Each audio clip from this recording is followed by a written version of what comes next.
Galatians chapter 6, the last chapter in Paul's letter to the churches in the region of Galatia. And we're wrapping this up in the context of Abraham and the story that started back in Genesis chapter 12. And Paul sort of finishes on a really practical note. He said, brothers, if anyone is caught in any transgression or sin, you who are spiritual should restore him in a spirit of gentleness.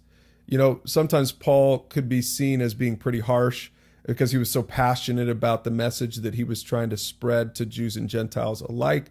But I love what he says here. He says, listen, in your churches, in your groups, in your community of faith, when somebody is caught in sin, we shouldn't be too harsh on them. We should love them and restore them back to a place where they can honor God. In fact, he says, keep watch on yourself, lest you too be tempted.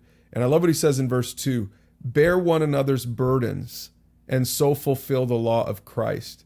And he's probably talking about Matthew 22 there, where Jesus said that in all the law and prophets, the greatest thing, the greatest commandment is love the Lord your God with all your heart, soul, and strength. And then the second one is love your neighbor as yourself. And I think that's what he's talking about here. He's talking about loving your neighbor as yourself. If you really have the Spirit of God in you, you're not going to walk around kind of, looking down your nose at people and pointing out every time they're wrong. You're going to walk with them, loving them and helping them to love God, helping them to honor God with their choices and actions. And so when they fall into a sin, you're going to restore them gently. And then really you're sort of being obedient to the spirit of what Christ came for, rather than just sort of the letter of the law, which churches can so easily turn into, right? And so I think that's what Paul's talking about here. You can read some more of this, but I just want to scroll down here to this section right here.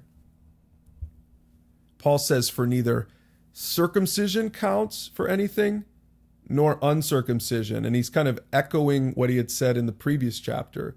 He says, but a new creation, right? What really matters isn't whether you're circumcised and Jewish or uncircumcised and Gentile, but what really matters is a new creation. So he's kind of getting down to the heart of what God was going after way back in Genesis 12 when he said, I'm going to bless you, Abraham, and all the nations on the earth will be blessed through you. What he was saying was all the world is going to be a new creation, is going to have the opportunity to be a new creation, not just one nationality or one people group, but all the world. And how do we have that? Again, go back and read Galatians. We get that by faith. We don't get that by obeying the law or being a good person or keeping all the rules. Not that the rules are bad, not at all. It's just that the rules can't save you and the rules can't make you a new creation. What makes you a new creation? God does, by faith. Abraham believed God, and then God said, you got it, credited righteousness to Abraham. And we are children of Abraham, not if we get circumcised. We are children of Abraham if we have the faith of Abraham. And what was that faith? It was a faith that believed in God and trusted in God. And so when we trust Jesus, we become children of God. That's how we start a relationship with God, by trusting Jesus, not by keeping a bunch of rules and regulations. So again, that's the message of the Bible. That's the message of Galatians.